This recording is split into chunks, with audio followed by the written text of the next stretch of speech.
అదనుకున్నాం. అలా అయితే మీరు అన్నట్టు అక్కడ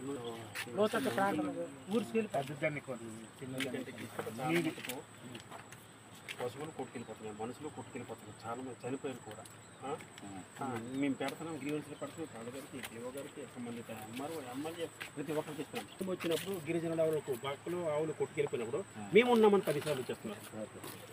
ఇలాగే చేస్తున్నారు సంబంధిత అధికారులు అవ్వచ్చు, లేదా మాతో ఎన్నికపడిన ప్రజాప్రతినిధులు అవ్వచ్చు, ఇలాగే చేస్తున్నారు. అక్కడ నష్టపోయేది ముఖ్యంగా మా గిరిజనులే సార్. అందుకు ఈరోజు మొన్న ఆ ఇన్సిడెంట్ జరిగింది. ఒక పోయిమల గ్రామస్తులు కొట్టుకెళ్ళిపోయాడు. అదృష్టం బాగుండి ఆ పక్కన ఆ రెల్లు దుబ్బులు ఉన్నాయి కాబట్టి పట్టుకున్నాడు, పైకి వచ్చాడు. ఆడు బైక్ ₹1,00,000 బైక్, అది అలా ఆడు కూల్ చేసుకుంటూ అవ్వదు. అటువంటిది పొట్ట కొట్టుకొని ₹1,00,000 ఆ బైక్ అది కూడా పోయింది. అది ఇప్పుడు బైక్ పోయింది పర్వాలేదు, ఒక మనిషి ప్రాణం పోతే కుటుంబం చాలా ఇబ్బంది పడతారు. అందుకు దాని దృష్టిలో పెట్టుకుని అవును అచ్చా ఇప్పుడు సార్ అంటే ఇప్పుడు మీరు వచ్చారని నేను వచ్చాను కాదు సార్, అర్జెంట్ కాదు. ఇటువంటివి ముందు ముందు పునరావృతం కాకుండా దాని చర్యలు మనం తీసుకోవాలి మేము చెప్తున్నాం. చాలాసార్లు జరిగాయి, ఏం చేస్తున్నారని. అందుకోసం మేము కాబట్టి ఇప్పుడు నామమాత్రంగా మాకు తావు చూపించాలి. ఇప్పుడు వస్తున్నారు, వాళ్ళందరూ వస్తున్నారు, పెరుగుతుంది ఇబ్బంది కదా. అందుకు మీరు ఏం చేయాలంటే చిన్న పూట తీసుకొస్తారు, లేదంటే వగేరా ఉంటుంది కదా లాగడానికి, బండి మీద ఉన్నారు. ఆ విధంగా మేము ఆలోచించాం తప్ప ఈ పరంగా మనకు ఇబ్బంది పెట్టినట్టు మేము అంటున్నాం అడుగు. అది అది ఇప్పుడు మనకు మీరే అది మనం ఎక్కడ పెడతాం చూడండి ఒకసారి. పదండి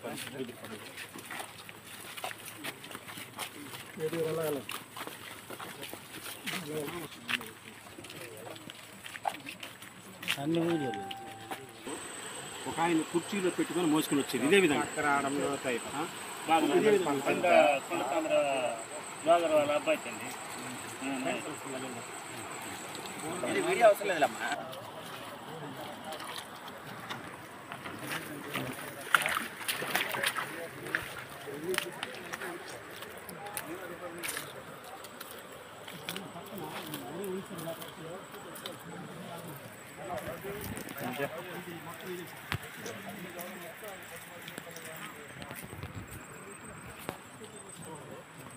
చూడండి లోతుకుంది, ఇలా ఉంది కదా కిందకి మనకి అక్కడ రోప్ తీసుకొచ్చారు కదా, అది ఇక్కడ ఒకటి అలాంటి ఏర్పాటు చేసి పెద్ద దీన్ని ఇక్కడ ఒక పాటించి ఒక పని అయిపోతుంది.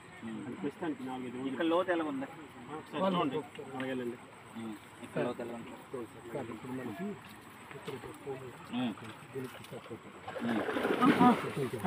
నెమ్మదిగా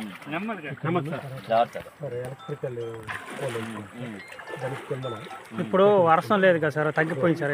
ఇందాక అయితే చాలా ముందు 100 మీటర్స్ ఇక్కడ పెట్టించి చెప్తా ఎంత అవుతుందో దగ్గర పెట్టిస్తే మనకు ఒక క్లారిటీ ఉంటుంది. ఓకే. ఇంకా ఏంటంటే సార్ ఏమాత్రము వర్షం పైన పడినా సరే ఆ ఉధృతి అనేది దీనికి చూపిస్తుంది. అవును, మనకి దీనికి ఒకే గడ్డే కాదు సార్. అవును, ఈ పక్కన మన పాలకలు వచ్చారు, ఆ బాగు జల్ నుంచి కూడా గడ్డ వస్తుంది సార్. ఆ గడ్డ రెండు కలుస్తాయి. ఆ రెండు కలడం వల్ల దుగ్గర దగ్గర గడ్డ ఉంది, అది కూడా అదే వస్తుంది. ఇప్పుడు సొరపాటు నుంచి ఎలాగ వస్తుంది, అది ఎలా వస్తుంది, ఈ బాగు నుంచి ఎలాగ వస్తుంది. ఈ 3 గడ్డలు కలిసి ఉధృతి పడడం ఇక్కడికి వస్తుంది. ఫ్లోటింగ్ అనేది గిరిజన గ్రామం ఎక్కువగా గుంటపత్రి గ్రామం నష్టపోతుంది పూర్తిగా. ఎప్పుడు ఉంటుంది, ఫ్లో ఉంటుంది. హెవీ రైన్స్ ఉన్నప్పుడు ఫ్లోటింగ్ ఎక్కువ ఉంటుంది. అది చాలా మట్టుకు మీ నెంబర్ సార్ చెప్పు, మీరు బయటికి రావాలి. కానీ 30 మనుషులు పుట్టుకెళ్ళిపోవడం వీళ్ళు ఉండబట్టి సరిపోతుంది. యువకున్నారు, వీళ్ళు రక్షిస్తున్నారు, ఓకే. చాలా మంది చచ్చిపోతున్నారు sir. JCB work JCB work అందులో పెట్టాం. అది కాబట్టి దాన్ని మీరేం చేయాలంటే ప్రస్తుతానికి గ్రూప్లో సార్ వర్క్ ఉంది కాబట్టి మీరు అన్నారు కదా, ఇక్కడ పాటించేసి ఎడిట్ చేయమని తహసీల్దార్ పాటించి కట్టారనుకో కొంచెం మా గిరిజనులకు కొంచెం ఉపయోగపడుతుంది అనమాట. ఇదేమైనా మీరు ఉధృతిగా ఉన్నప్పుడు అందుకు ఇంకో విషయం సార్, దానికి సంబంధించి కూడా జాగ్రత్తలు మీరు ఉండాలి. మేము చెప్పడం అనేది ఉధృతి అనేది ఎక్కువైనప్పుడు ఎంఆర్ఓ గారు మీరు తెలియపరుస్తాం. అక్కడ ఉన్నటువంటి ఏదైనా స్కూలు బిల్డింగ్ ఏదో మాకు కల్పిస్తే భోజనాలు అక్కడ మొత్తం మీరే చూసుకోవాలి దానికి సంబంధించి సార్ ఎంఆర్ఓ గారు. సరేనా? గవర్నమెంట్ చూసుకుంటుంది. సార్ అంటేనే గవర్నమెంట్, మా దాంట్లో నుంచి ఉన్నారా కాబట్టి అది మొన్న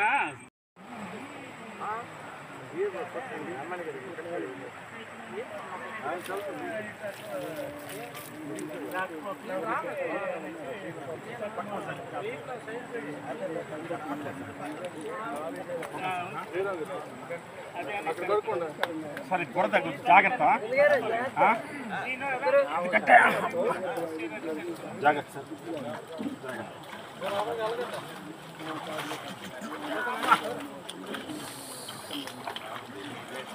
మన కలుగుతుంది సార్.